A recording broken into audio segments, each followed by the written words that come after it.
Hi, everybody. Welcome to today's webinar. I am Andrew Rothman. I am the Clinical Director of the Family Studies Program at the NYU Child Study Center. I also am the Director of our Postmaster's Fellowship, Social Work Fellowship here. And I'm going to speak with you today about conflict in relationships. The subheading is a necessary ingredient for emotional intimacy. And I'm really happy to hear that we have people from all over the country for this webinar. So welcome to those of you from out of state. And also, I think there are some folks from Canada. Very happy to have you all here. So let me start by introducing, okay, here we go. Giving you a general overview. And I'm going to do my best not to read from my slides, but I will from time to time. This one I think I'm going to read from because it's important. While it may seem counterintuitive, really the most effective pathway to emotional intimacy is through conflict, not by avoiding it or even trying to prevent it, and not necessarily by trying to resolve it.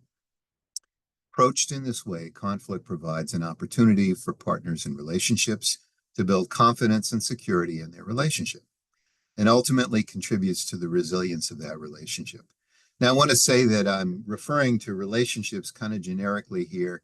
What I will say today very much applies to people in partnerships like marriages, intimate partnerships, but it certainly applies to other relationships.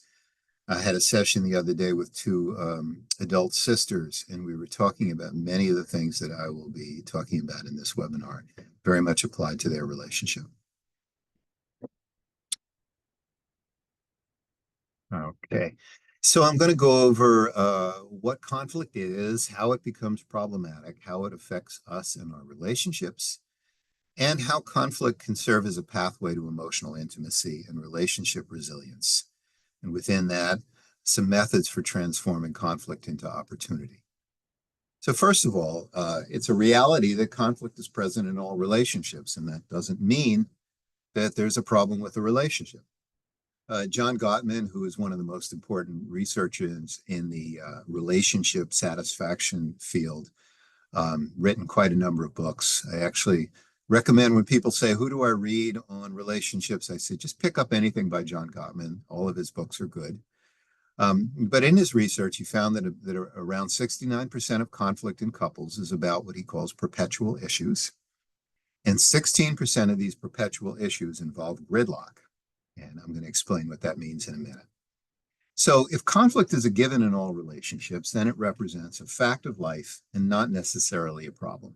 So that distinction I'm going to come back to. It's very important to be able to distinguish between what is a fact of life and what's a problem. So when we face that fact or don't, or how we face that fact, the fact of conflict or don't, can create a problem. So here's gridlock.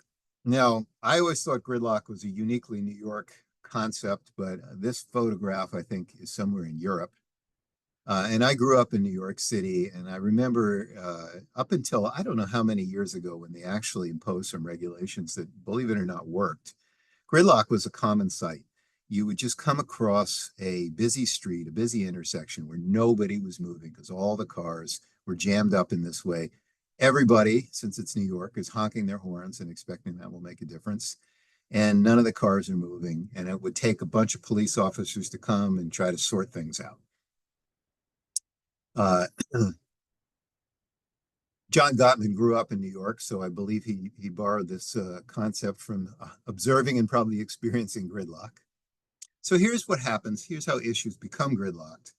It happens when partners are trying to resolve a problem, and they each feel rejected by the other. They keep talking but make no progress. They get entrenched in their own positions and unwilling to budge. They feel more and more frustrated and hurt when they discuss the subject. They're unable to bring humor, amusement, playfulness, affection to the conversation.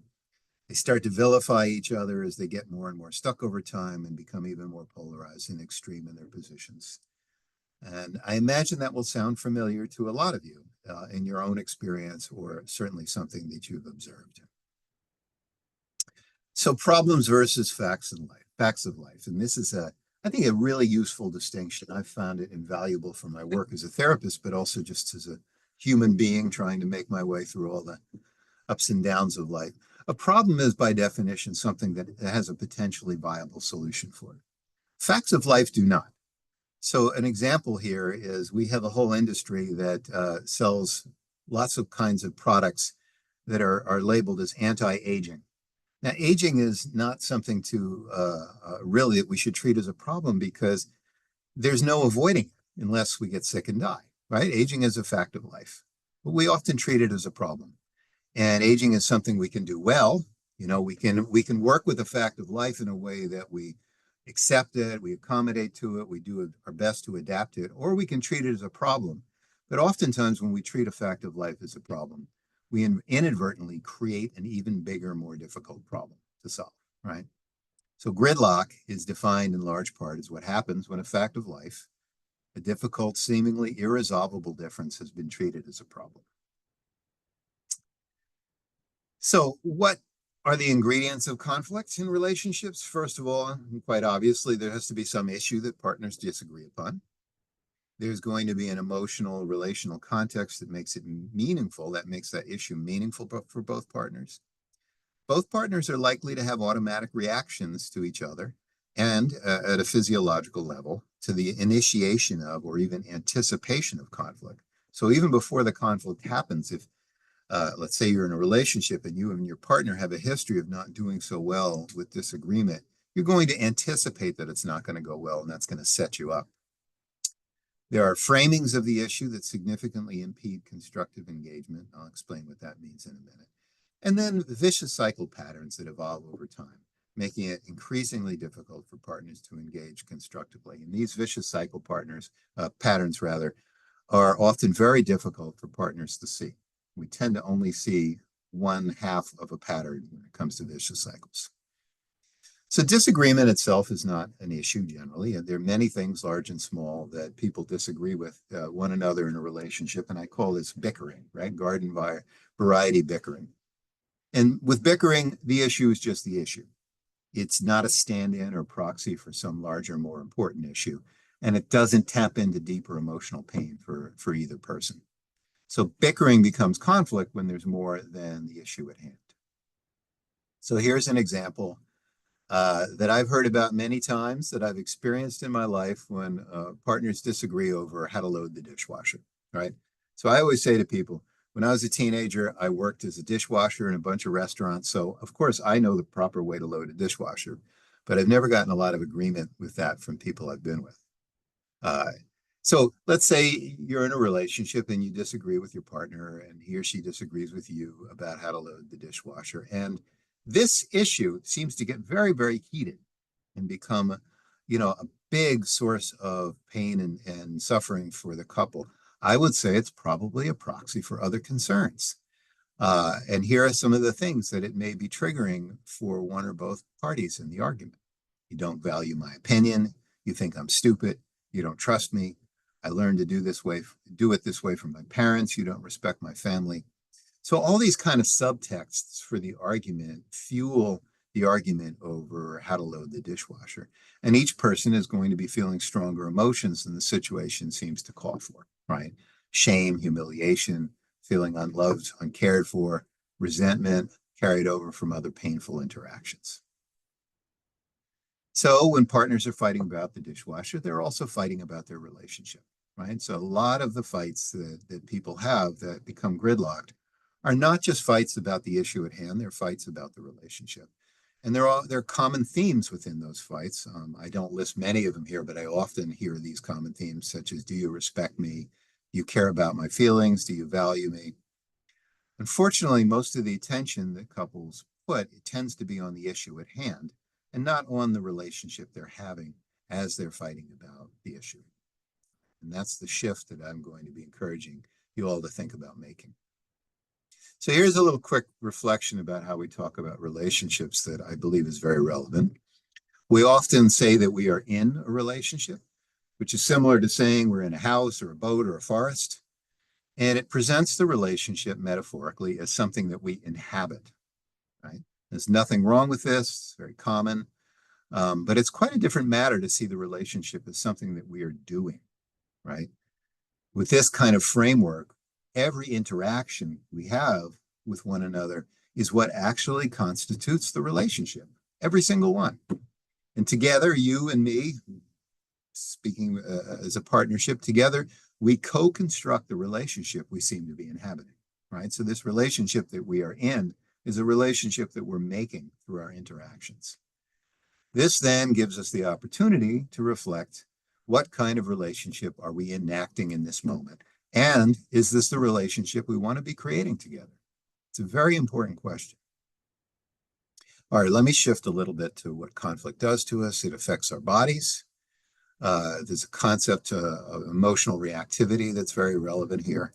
So we all are equipped with these automatic physiological responses to when we experience threat or danger, right? Our bodies, our systems go into sympathetic nervous system arousal, sometimes called survival mode. This nervous system arousal state tends to simplify our thought processes so that we fall into binary thinking, all or nothing thinking. We then end up seeing the other as an adversary rather than a partner.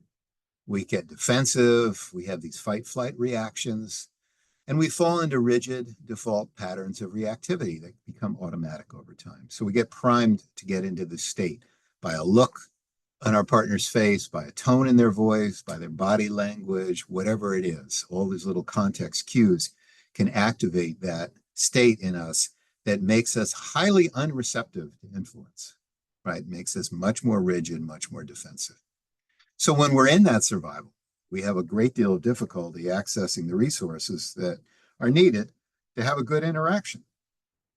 And like I say, we begin to have anticipatory reactions that trigger these kind of self-fulfilling prophecy type interactions, right? It's like the old thing where the other person seems mad and you say, you seem mad. And the other person says, I'm not mad. And I say, well, but you seem mad. You've got that look on your face. What do you mean, what, that look on my face? And all of a sudden we have an argument, right?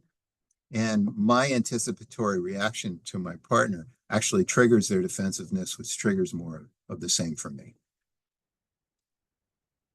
So we all can fall into these framings that limit possibility. And what I mean by that is that we typically fight in relationships over two very broad categories. One is the category of what is or what isn't. And these are disagreements over perceptions of reality, right? Is it or isn't it, a good thing or a bad thing that X, Y, or Z is happening? And in most cases, there's no real objective reference for deciding whose perception is more accurate. In some cases there is, like there's $1,000 in the bank account or there's $10 in the bank account. That's a pretty easy one, but most of the time it's not that simple. The other category is the category of what should or shouldn't be. And these are disagreements over preferences.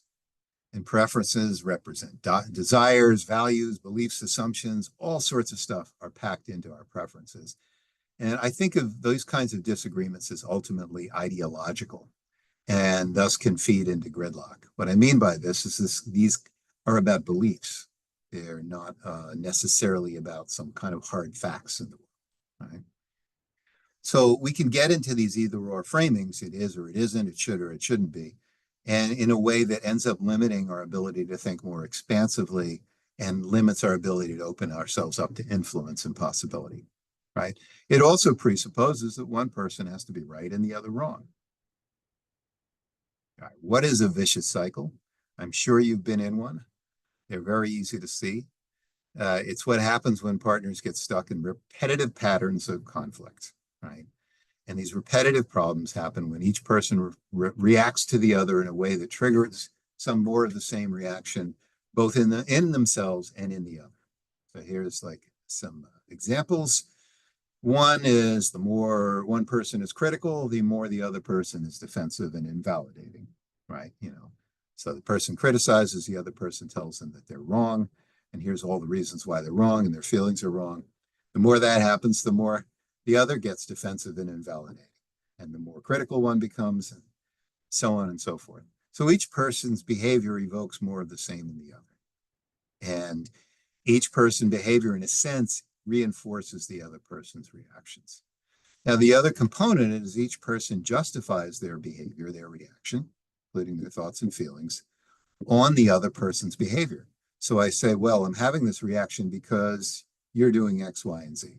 And the other person says, well, I'm having my reaction because you're doing X, Y, and Z.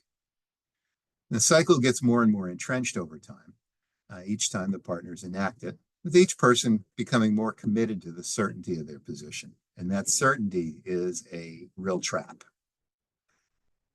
So whenever there's gridlock, it's very likely that there's a vicious cycle involved. All right, that's all the bad news. Here's some good news. Despite everything that I just said in the last 15 minutes, conflict is really the most reliable pathway towards a more satisfying relationship. Now, why is that? It's because conflict, A, it's inevitable. I already said that.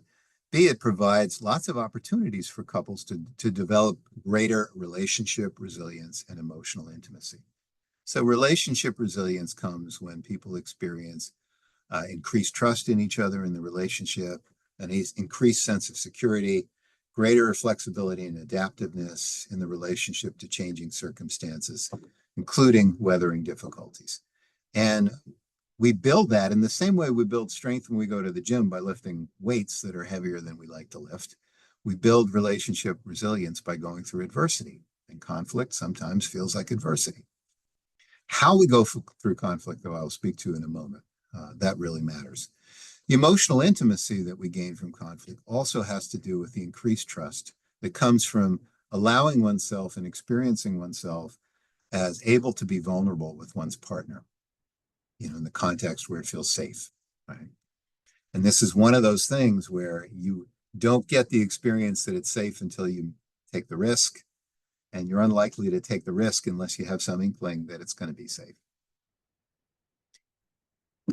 An increased sense of acceptance from the other, to the other, and from oneself. So acceptance of what? Well, acceptance of your feelings, acceptance of your experience, not necessarily acceptance that you're right or wrong. It's just the acceptance that you have a right to what you feel, you have a right to your perceptions. And then ultimately an increased sense of connection that comes from going through these experiences together. All right, so how do we do this? Here's some necessary ingredients. The first is self-awareness. The second is the ability to engage in constructive dialogue. And the third is having a goodwill relationship bank account. All right. So self-awareness is, I would say it's a necessary condition for being able to reliably navigate conflict in a relationship. And awareness about what, right? So we want to be able to be aware of, recognize, and accept that we're vulnerable, right? And we are always vulnerable, no matter whether we think we are or not, because we're human. And human beings are vulnerable. All creatures are vulnerable, right? So vulnerability is a given. And defensiveness is not protection against being vulnerable. It's actually evidence of being vulnerable. As soon as somebody's defensive, they're experiencing themselves as vulnerable in the moment. Otherwise, why would you be defensive, right? So the willingness to accept your own vulnerability is incredibly important. It's a necessary condition for an emotionally intimate relationship, right? Can't be in an emotionally connected relationship unless you open yourself up in that vulnerable way. So secondly, we need to be able to recognize and understand our patterns of reactivity. And reactivity is all of us get triggered by stuff, right? I mean, just by virtue of being alive, we go through life and acquire experiences that predispose us to have certain automatic emotional reactions. We learn them in our family and other contexts, but it's part of being vulnerable, right? And it's important to know what triggers you and how you get triggered. And that really allows us to engage in more emotional self-regulation and self-care. So we don't want to put the onus on the other person and never trigger us. That doesn't work very well, right? Because human beings are fallible. We make mistakes. We're not always at our best. And we can't expect our partners to be perfect in that way. That would be unreasonable and unrealistic.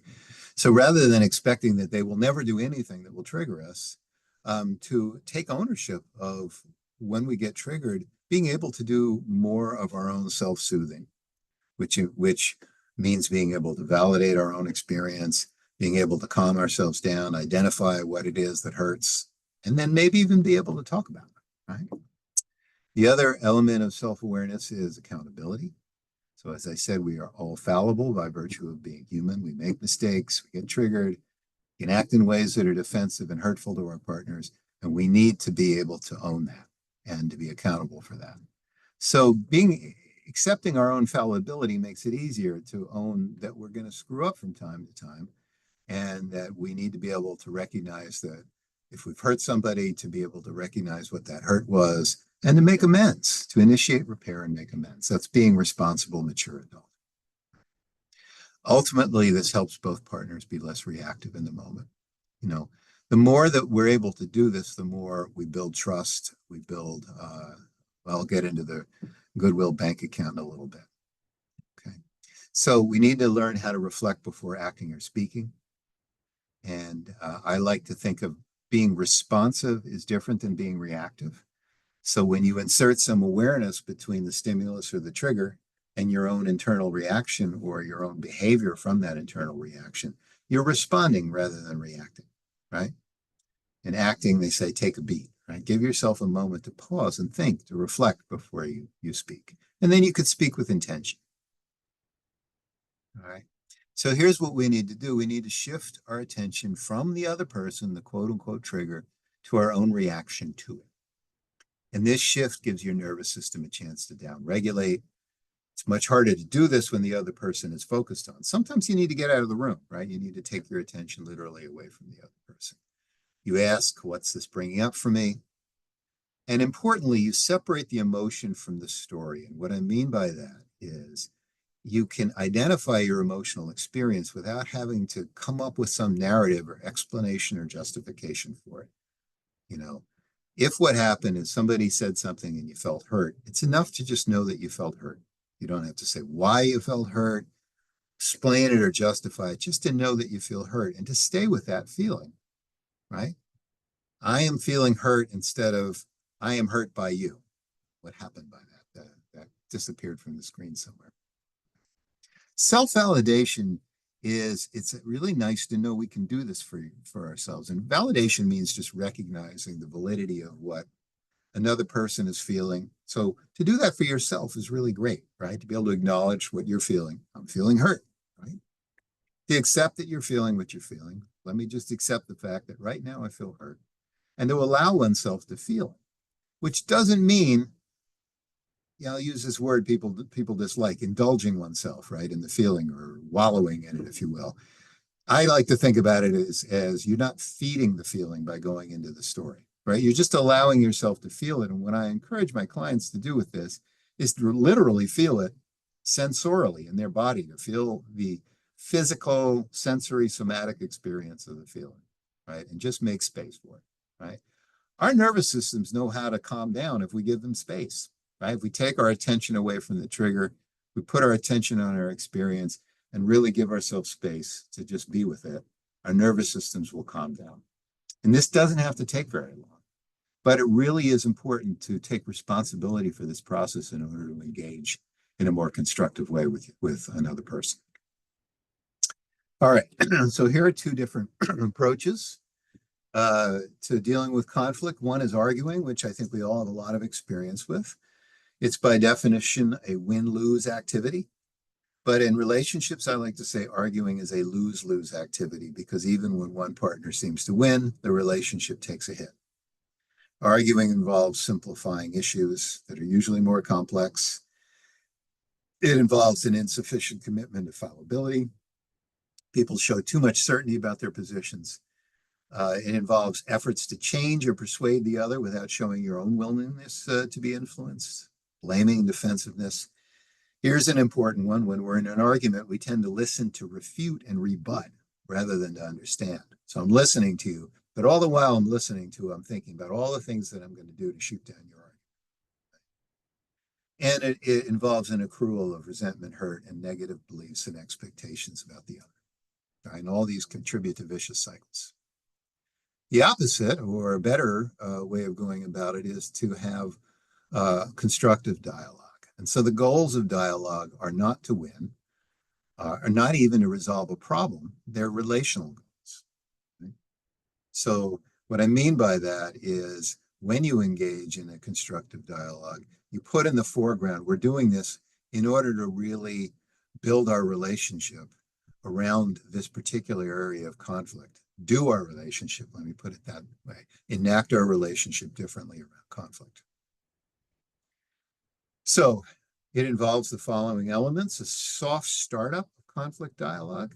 Okay, what is a soft startup? A hard startup is you never put the dishes in the dishwasher the way that I tell you to. You always do it your way because you always think you're right, right? Pretty harsh. What's a soft startup? Hey, honey, can we talk about the dishwasher? I know that you sometimes think I'm really a bit over obsessive about this, but it's really meaningful to me to get it done in this way because I feel like it does a better job of cleaning. And I care about you and I care about us. That's why I'm bringing this up, right? Much softer. Doesn't guarantee the other person isn't going to be annoyed, but it's less likely to immediately set off a defensive reaction. It involves a clarification of the issue and each person's perspective and experience, right? So we want each person to be able to provide their perspective in a way that is not an attack, that's not a criticism of the other. It postpones the need for resolution. I like to say that assertiveness is not trying to win anything. It's actually standing up for yourself, but without putting the other person down, right? So you're really standing up for what's meaningful to you, what's important to you, but you're not doing it in a way where you're saying, and what you're saying is stupid or wrong. And really importantly, it involves demonstrating openness to learning and influence from the other.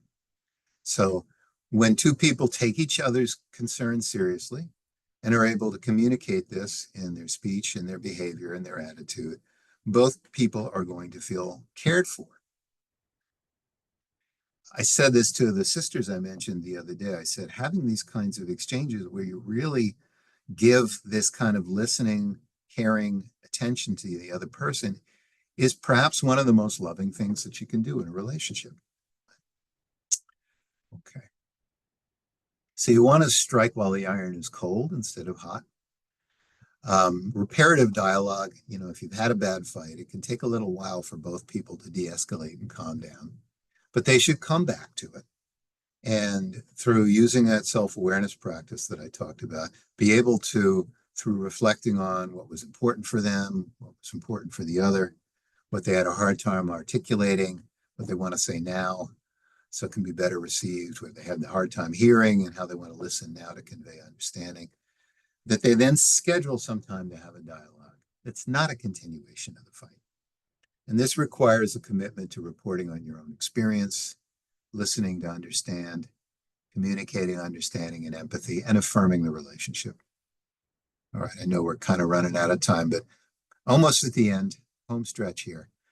I love this metaphor of a relationship bank account. Got this from a wonderful family therapist, Philip Guerin, wrote a couple of books on couples therapy in the 80s and 90s. And he distinguished between a resentment bank account and a goodwill bank account. And in a resentment account, a deposit's made whenever partners feel hurt by the other and the issues is not addressed constructively, right? And the more resentment partners feel, the harder it is for them to feel connected, etc., and to express any of that. And the resentment account contributes to the reinforcement of vicious cycles. So every time you have an argument, you're not only adding to the resentment account, but you're also like compounding interest on it. And that will make it a lot more likely that the next argument will be worse. A goodwill bank account is the opposite.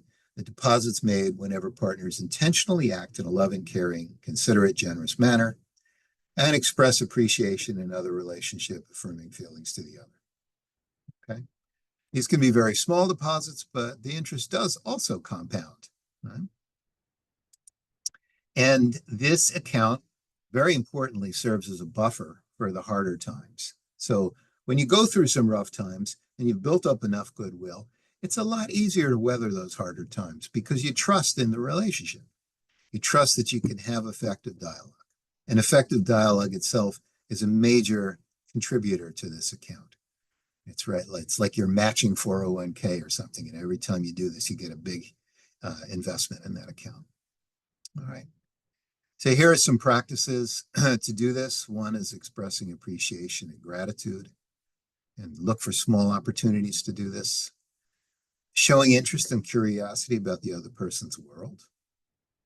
Sharing what's important to you with the other.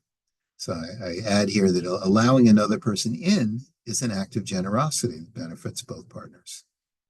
Providing validation for the other person's feelings. Acknowledging mistakes and taking accountability for their effects. And communicating that you hold the other person in mind. Now, what this means is that it's very clear to the other person that when you're making decisions, you're thinking about the other person, right? If you decide, oh, I'm going to impulse buy something that takes us past our budget, you're probably not thinking about the other person. But if you think, oh, I'd really like to buy that new bike, but I can't do it. It's going to really put a strain on us financially. Love to do it. Let me talk to my partner about it. Maybe there's a way we can think about it, etc. You're holding the other person in mind. Okay. This was a little bit of a race to get through. I did say all this earlier about being in a relationship and doing the relationship, but I want to emphasize it because I think we don't pay enough attention to our micro interactions with one another. And these micro interactions really do make a difference. It's like life is lived in the details, right? It's important to think about relationships as works in progress. They're never finished. They're always something that we're working on, which doesn't mean that they're always laborious or work in that sense. It's just something that we're constantly in the process of making together. And that's a good thing, right? It means that we can grow in relationships, and actually relationships is where we do most of our growing. And a lot of that growing comes from managing difficult, conflictual times. So let me leave it at that and see if there are any questions. I have a little more time if you all do, and thank you for listening.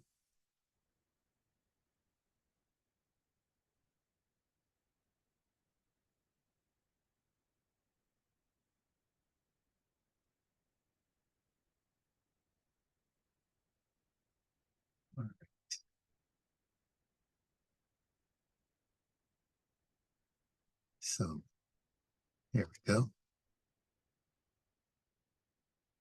Okay, looks like we don't have any questions for today. On behalf of the Department of Child and Adolescent Psychiatry, thank you for joining us. You can find a full list of our upcoming webinars as well as recordings of previous webinars at nyulangone.org/CSC webinars. Thanks again. Bye-bye, everybody.